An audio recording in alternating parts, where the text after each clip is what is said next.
बिस्मिल्लाहिर्रहमानिर्रहीम। मोहतरम नाजरीन, अस्सलामु अलैकुम वरहमतुल्लाहि वबरकातुहू।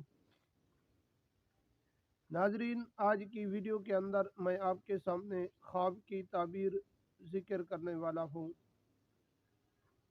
अगर ख्वाब के अंदर कोई आदमी किसी अपने रिश्तेदार को ख्वाब के अंदर या अपने माँ बाप को ख्वाब के अंदर परेशान देखे तो इस ख्वाब की क्या ताबीर बनेगी। नाजरीन, वीडियो को शुरू करने से पहले अगर आप हमारे YouTube चैनल पर पहली मर्तबा आए हुए हैं तो आप हमारे चैनल को सब्सक्राइब करें और साथ ही लगे बेल आइकन को प्रेस कर दें। इस तरह की वीडियो का नोटिफिकेशन आप तक पहुंचता रहे। मोहतरम नाजरीन, अगर आपने ख्वाब के अंदर किसी रिश्तेदार को जो फोत हो चुके हैं या अपने माँ बाप को जो फोत हो चुके हैं उनको अगर आप परेशानी की हालत में देखते हैं तो पहली बात तो ये है कि आप उनके लिए एसाले सवाब करें,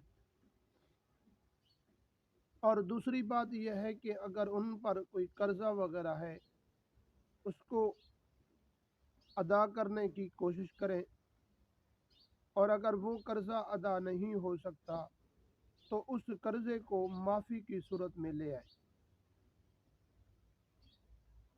तो जब आप कर्जा अदा कर देंगे इंशाअल्लाह वो इस तरह आपको परेशान नज़र नहीं आएंगे।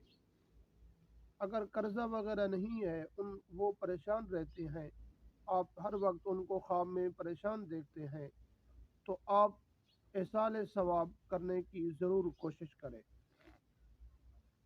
और मौलाना अशरफ अली थानवी से रहमतुल्लाह अलैह ने जो एक वजीफ़ा ज़िक्र किया वो भी मैं आपके सामने ज़िक्र कर देता हूँ कि ख्वाब के अंदर अगर आपने किसी रिश्तेदार को परेशान देखते हैं तो एसाले सवाब के लिए क्या पढ़ें।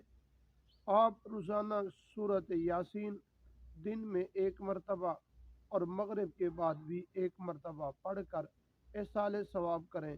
इंशाअल्लाह आप मुर्दे को हमेशा के लिए खुशी की हालत में पाएंगे।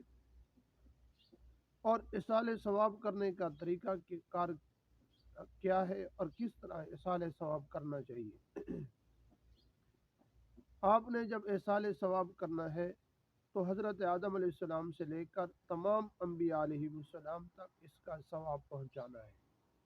तमाम हज़रत मोहम्मद सल्लल्लाहु अलैहि वसल्लम आखिरी नबी से लेकर तमाम सहाबा किराम तक इसाले सवाब करना है।